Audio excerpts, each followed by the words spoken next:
Hello again, Andy with HandyANDYHome.com. Handy Andy fixed it. Handy Andy handyman. And here we are looking at a number of repairs on a home over in the Aquark area.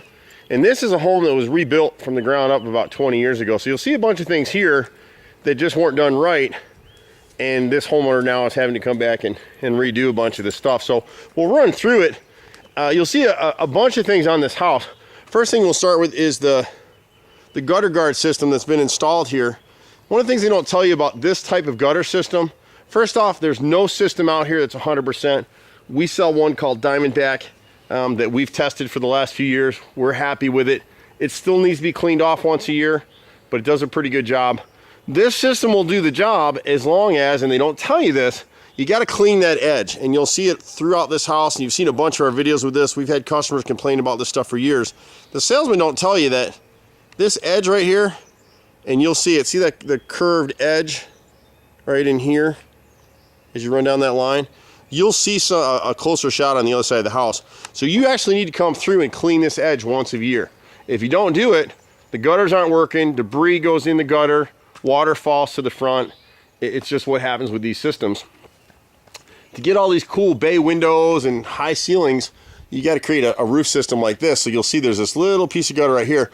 They didn't put gutter guard there because they knew it'd be problematic. And so what's happened, because they haven't kept it clean, you'll see the flaking and the splitting up underneath there. That soffit is rotted out now, as is the one right here to that corner, that downspout. So we need to patch that. Whenever you see checking and splits in the wood like that on a soffit, you know that it's rotted through. So those two pieces need to be repaired. We do all that kind of stuff. My brother's a master carpenter. We've been doing this for 25 years in Metro Atlanta. The front steps, the stringers were never set in concrete, so the posts and the stringers have rotted. So we're going to pull these front steps off, patch the concrete. The sidewalk was just poured to the steps. The steps were put in the dirt. They've lasted a long time. We'll just go ahead. The homeowner wants new steps here. She doesn't want to have to come back and deal with it again. So that's a piece that she wants to do. Borer bees come up all the time, especially this time of the year, springtime. They're all over the place, and you'll see some flying around the house. And what ends up happening is on this house, they built a really nice railing system, but the bottom of the plate right here, you can see this is where the borer bees got in from below, and woodpeckers, whoever came out to eat the larvae, they hear the larvae moving in the wood. This is mostly cedar material, so it really shouldn't have had this problem. But what's happened is on the bottom edge, and I'll show it to you on another part of the house, they never primed or painted the bottom edge, so it's raw wood. When cedar dries out, when the borer bees find it, they'd love it. You just gave them a Hotel 6. So she's got a number of holes around the house underneath the 2x4 plate that you wouldn't see unless you got down to look at it. In certain areas, the woodpeckers have heard them, and in certain places they haven't. So on the railing here, you can see when you pull the debris away that the post is actually rotted up under here on both sides. So we'll replace these posts, rebuild these steps. As we come around the left side of the house, they came in here with a product, and this house is about 15, 20 years old. So I'm not sure that this is Nietzsche siding, but it's not hardy plank. I don't know what it is, but it's an aggregate concrete siding that's been installed everywhere. And they did a couple things on this house. So where it's been sitting in water, there's no kick out flashing where this, and you'll see this all the time on the gutter guard and leaf guard type systems, is that they typically do not have kick out flashing because the covers can't be adjusted to do it, or the installers just don't do it. You'd have to cut their system. The kick out flashing is meant to seal the gap between where the gutter hits the chimney.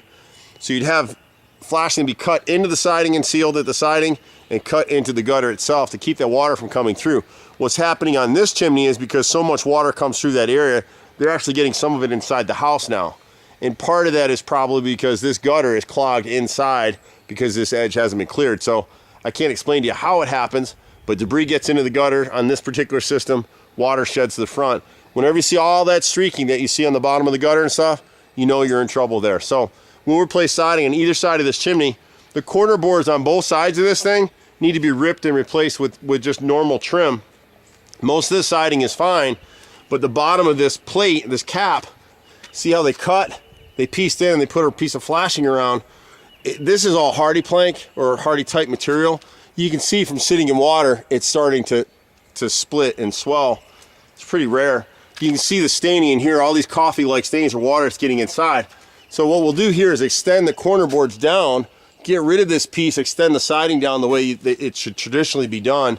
the plate can stay as it is. We don't have to do anything with that. If you don't fix that, a little bit further down the road, and this inside framing is all going to be rotted, the hardy plank won't be, but you'll have to pull all this stuff off here and rebuild this chimney from scratch. So even when you have hardy plank siding, you've got to look for the splits in your caulk. And we're going to be doing a bunch of work for these folks, so we'll go around and spot caulk the house until they're ready to paint it. The paint's in pretty good shape overall. On the left side here, again, you can see that soffit is shot right there. So we'll have to do something with that. And then you can't see it under this corner of the gutter right here at the left side towards the rear. That fascia is rotted underneath that gutter, so we'll have to lift that out. The deck is interesting. These steps are going to have to be completely rebuilt. We first thought that we could just piece it in and stabilize it. We just need to start from scratch on here and redo the deck, the steps here. They'll be built back the same as they were with new pressure treated material. The thing with pressure treated wood now today, it's got to cure for 4 to 6 months before you can stain it or do anything with it. But we will rebuild it. Again, they set the stringers and the posts into the dirt and poured the concrete around it. We'll fill that in. We can use the same concrete. We'll just patch where the stringer and the post will sit in, and we'll be fine. He wants to add something with some weight. He wants to put a fireplace on this deck. And to do that, we're going to come in here on this end band right here and add a third joist right here to triple out the outside band. Add some screwed in inside corner braces all the way through this section of the deck only. All these posts are nailed. All the metal posts are nailed at the top. Those nails need to be removed, and these need to be screwed back in for support. The same thing with this step. When we rebuild it, everything here is nailed. We'll come back in. Everything will be pilot drilled holes, everything screwed in the way it should be. The ledger plate here, when this deck was built, was meeting code. Today it would not. We'll just come back in and add screws again to strengthen this thing and go on the outside and screw in all these joists all the way through to give the deck a little more stability. As we come up around the left side, we'll show you the decking up top. The one side of the deck in here that has a lot of weather exposure, they set the decking too tight, so water couldn't ever get through it, and it's rotted it out. This set of steps right here just needs to be secured with screws, scraped and painted. The caulk looks nasty, but the wood is fine. It's not rotted at all.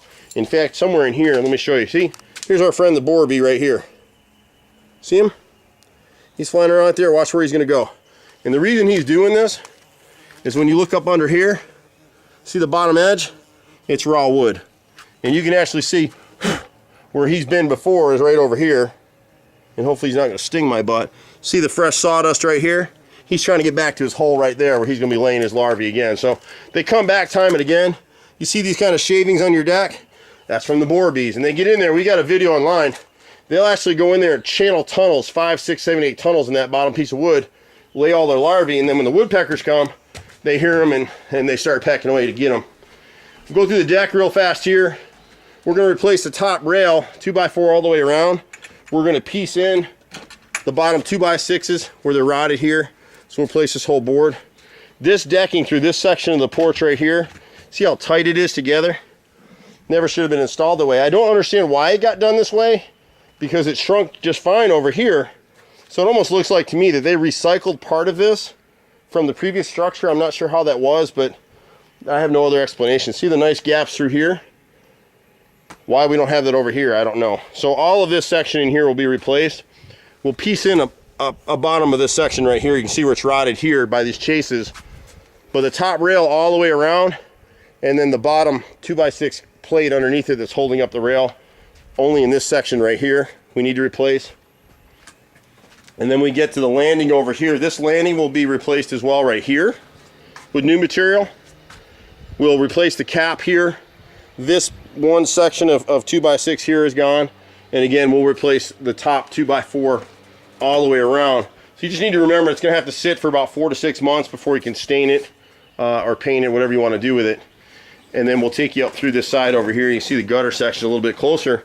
But we like to shoot these videos because it really explains, you know, how our system works, how we do what we do. In here, I probably would have added an inside pressure treated plate right here at the edge, because right now the water's getting trapped in there and you can see it down below. It's not a big expense to this deck, so the only problem here is we've got a swinging gate, so we can't really get in this corner, but it'd be nice to have that piece here. And then we'll give you a better view of the gutter out of the sun so you can see it up here. Excuse me. So you look at this gutter, See all the streaking and everything all around it? You got to keep that edge clean. There's nothing wrong with a gutter guard or leaf guard system. It's a very expensive system. On a house this size, these homeowners probably paid about $4,000 to $5,000 for this system. They just don't tell you what you have to do to maintain it. So every year you're gonna have somebody come out here and clean this edge all the way through, top and bottom. And then you won't have these problems anymore. We pretty much do everything. I've been out here in Atlanta for 25 years now as Handy Andy. We're friendly with a neighborhood dog right here. My brother's a master carpenter, so we've been doing this stuff forever. Pretty much anything from an hour to a week is what we like to do. But you can give us a call, 770-912-2829. I'm Andy with Handy Andy, and we'll see you at the next house. Take care for now. Bye-bye.